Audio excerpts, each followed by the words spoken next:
রহমতুল্লাহ আলাইহি তাফসীরে কাযের মধ্যে উল্লেখ করেছেন, ইহুদি কন্যা বিসমিল্লাহর তাফসীর শুনছে, বয়ান শুনিয়া এবার ইহুদি কন্যা মনে মনে মুসলমান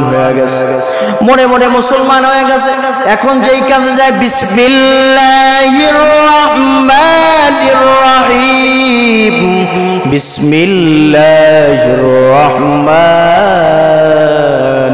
রহিম, যেই কাজ ধরে, যেই কাজে হাত দেয় বিসমিল্লাহ বলিয়া সেই কাজ উঠায়, যেই একটা কিছু ধরলো বিসমিল্লাহ বললো, রান্না করে গেল বিসমিল্লাহ বললো, সব সময় বিসমিল্লাহ বলে।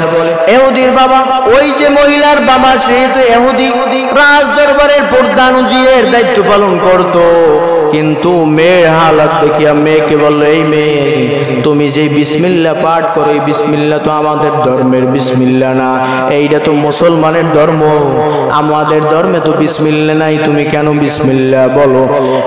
ডাক দিয়া বলে, আমি বলবো বাবা, সমস্যা নাই, আপনি কি বলেন, আমি তো বলতে থাকবো বিসমিল্লাহ। শোনে না মেয়ে বাবা ফলো করতেছে, মেয়ে যেইটাই ধরে, যেই কাজে যায় বিসমিল্লাহির রহমানির রহিম বলিয়া কাজ শুরু করে। বাবা চিন্তা করলো, মেয়ে আমার আদরের মেয়ে, এই মেয়েকে তো মারা যাবে না, আমি তো মারতেও পারবো না, তাহলে কেমনে মারা যায়? এই বিসমিল্লাহ বলে তো মুসলমান হয়ে গেছে, আমরা তো খ্রিস্টান ধর্ম, ইহুদি ধর্ম, কাজী এই মেয়েকে তো জীবিত রাখা যায় না, কেমনে মারা যায়? ওই বাবা চিন্তা করলো, একে রাজ দরবারের বিচারের ভিতরে ঢুকাইয়া মারতে হবে। কেমনে মারবে? রাজ দরবারের নেম প্লেটে লেখা ছিল, এই যে রাজ সিংহাসন, যে রাজা ছিল, রাজার আংটি ছিল আগেরকার জমানায়, এই আংটিটা যার কাছ থেকে হারাইবে তাকে ফাঁসি দিয়া মারা হবে। ওই আংটিটা উজিরের কাছে থাকতো, প্রধান উজিরের কাছে থাকতো। এইবার উজির চিন্তা করছে, তাহলে আংটি দিয়েই মেয়েকে ফাঁসাইয়া রাজ দরবারের আদেশে তারপর তাকে ফাঁসি দিয়া মাইরা ফেলাবো, আমি তো মারতে পারবো না। উজির একদিন এই আংটি নিয়ে এসে বলতেছে, মেয়ে কই, এদিকে আসো, এই যে আংটি নাও, এই আংটি নিয়ে তুমি তোমার জায়গা মতন রেখে দাও।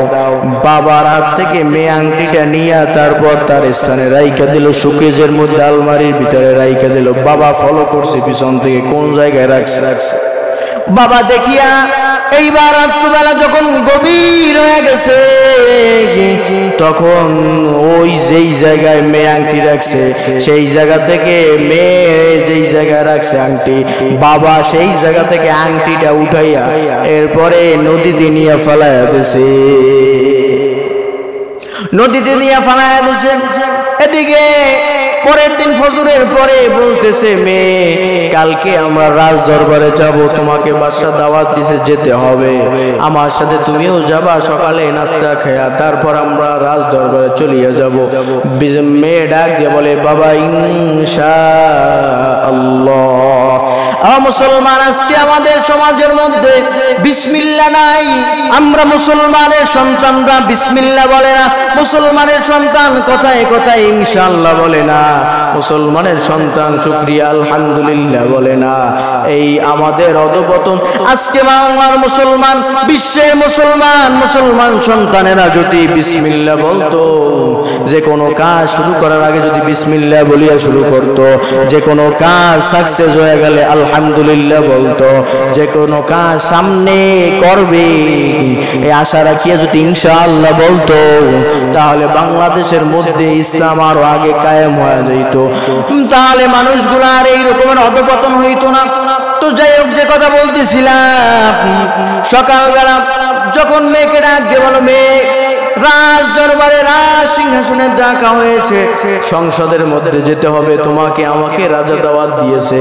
মেয়ে বলে, বাবা ইনশাআল্লাহ, আল্লাহু আকবার। মেয়ে এইবার ইনশাআল্লাহ বলছে, বাবার মেজাজ তো গরম হয়ে গেছে। বাবা ডাক দিয়ে বলে, ঠিক আছে যাও। ওদিকে আল্লাহ পাক রব্বুল আলামিন জমিন হুকুম দিয়া দিলেন মাছ যে আংটিটা ফেলায় দেশে আংটিটা তোমরা খেয়ে ফেলাও। ওদিকে যারা জেলে তারা কতদিন ধরে মাছ পায় না, আজকে নিয়াত করছে যেই মাছ পাবে এর থেকে বড় মাছটা রাজ দরবারের প্রধান উজিরকে হাদিয়া দিব। কারণ প্রধান উজির সেই ধর্ম পালন করে, কাজী তাকে আমরা হাদিয়া দেব যদি মাছ পাই। আল্লাহর কারিশমা, পরের দিন জেলেরা যখন জাল ফেলাইছে, জাল ফেলাবার সাথে সাথে মাছ আর মাছ সব মাছ তাদের রিতে ঢুকছে। জালের ভিতরে ঢোকার পরে এইবার জেলেরা এইবার চিন্তা করছে বড় মাছটা উজিরকে দিয়ে আসবো। এইভাবে এই রকমের উজিরের জন্য হাদিয়া নিয়ে গেছে। ডাক গিয়া দরজার কাছে গিয়া ডাক দিছে, উজির সাহেব বাসায় আসেননি। উজিরকে ডাক দেওয়ার পর বেনাওয়ার পর বলে, আমরা এতদিন যাবৎ মাছ পাই না, আমরা মানত করেছি, নিয়াত করেছি যদি মাছ পাই তাহলে আপনাকে হাদিয়া দেব। আজকে আমরা মাছ পাইছি, আপনাকে আমরা হাদিয়া নিয়ে আসছি, আপনার জন্য মাছ। এই হাদিয়া মাছ আপনি নেন। এইবার উজির মাছ হাদিয়া নিয়ে এবার মেয়েকে ডাক দিয়া বলে, রে মেয়ে এদিকে আসো, এই যে মাছ এইটা রান্না করো, আমরা সকালবেলা এই রান্না করা মাছ খায় তারপর রাজ দরবারে যাব। মেয়ে বলে, বাবা ইনশাআল্লাহ। এইবার যখন মাছ ধরছে বলে, বিসমিল্লাহির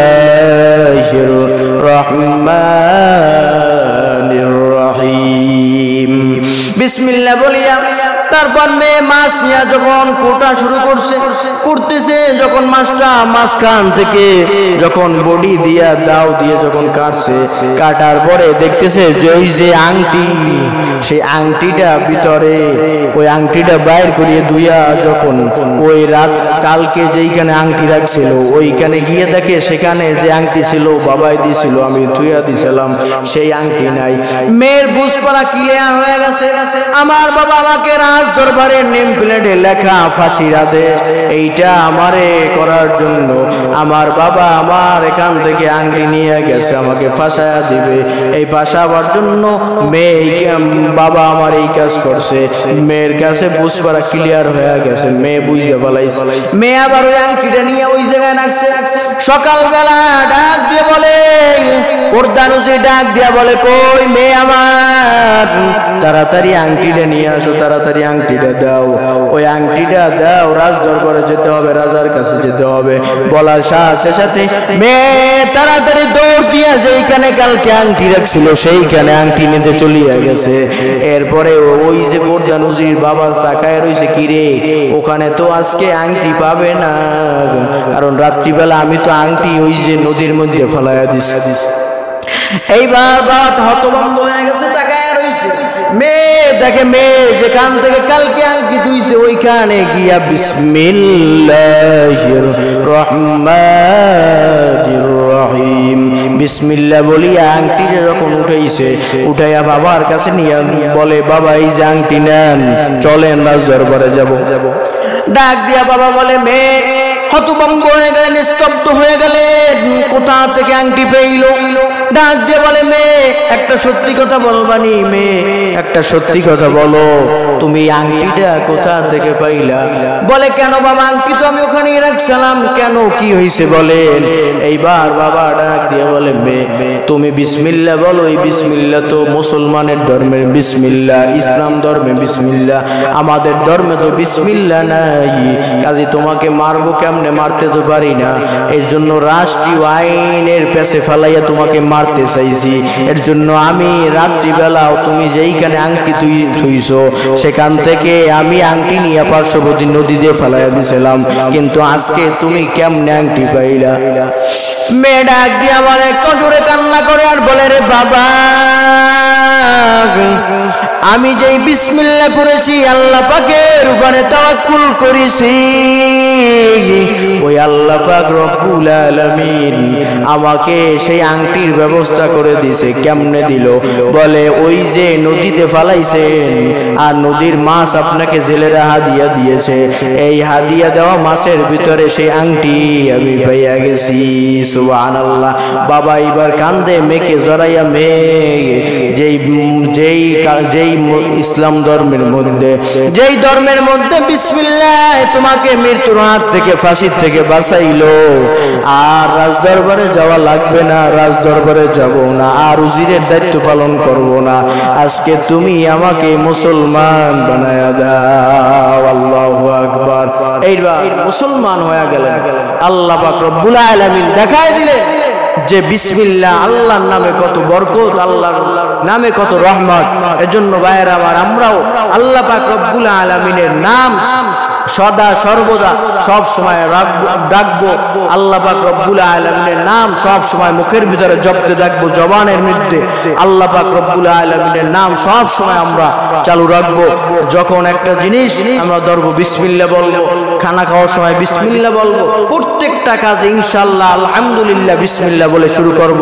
তাহলে আল্লাহ পাক রব্বুল আলামিন আমাদেরকে এই রকমের বিপদ থেকে, মুসিবত থেকে, বালা মুসিবত থেকে আল্লাহ হেফাজত করবেন। আল্লাহ পাক আমাদের সকলকে আমল করার তৌফিক দান।